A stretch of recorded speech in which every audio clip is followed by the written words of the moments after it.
sure of what we believe. Amen. There's some tricky stuff going on now. Amen. We're pulling rabbits out their hat now. In Longview, they got them on every corner now. Amen. They're doing some tricky things now. And you got a whole lot of false prophets, fortune prophets, and false apostles, and false messiahs. Amen. But you got to make sure you know what you believe. And we believe that Jesus is the Christ. That Jesus is the Son of God. Amen. And see, that's one of the key words in the book of John, is to believe. And when someone believes something, it means to accept as the truth and act upon. Amen. That's one of the difference between the saints and the ain'ts. Amen. The opposite of their belief is the opposite of their belief. You see, the saints believe he is who he said he is. Y'all gonna pray with me here? Amen. Amen. But the ain'ts don't believe who he said he is. And you got a whole lot of ain'ts setting up trying to be saints, because when it comes to faith in God, amen, we know who believe and who don't believe. How was that happy? When God don't show up, we know where to put our trust in now.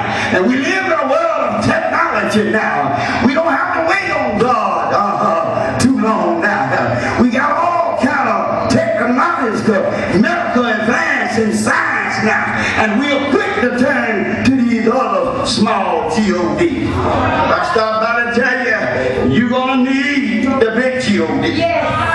When your small G.O.D. won't do you any good. I don't want to hold you too long this morning.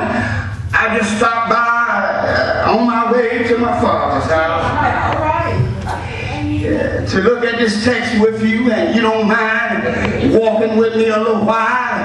Won't have time to sleep here because I won't be too long. Amen. But I just want to lift about 4 things up in this text here. Amen. If you walk with me, amen, it'll soon be over.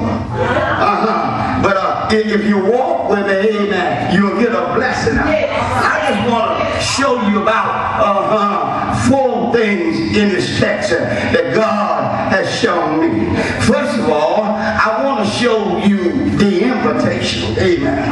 The invitation. That's a marriage going on down in Canaan of Galilee. And before I go any further, can I throw this in parenthetically? There's a difference between a marriage and a wedding. Can I help somebody? Can I help some of these young folk there?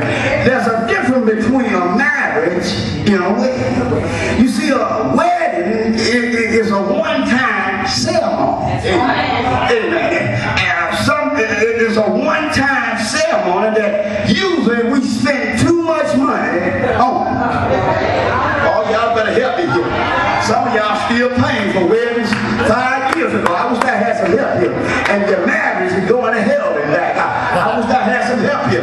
Amen. But a marriage is a lifetime commitment.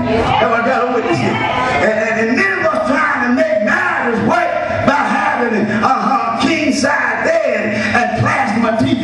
That don't make a marriage. Can I tell you, MasterCard and Visa don't make a marriage. Can I tell you about it? Can I tell you, it takes a lifetime of commitment to make a marriage work. And they was having this marriage down in Canaan of Galilee. And Jesus was there.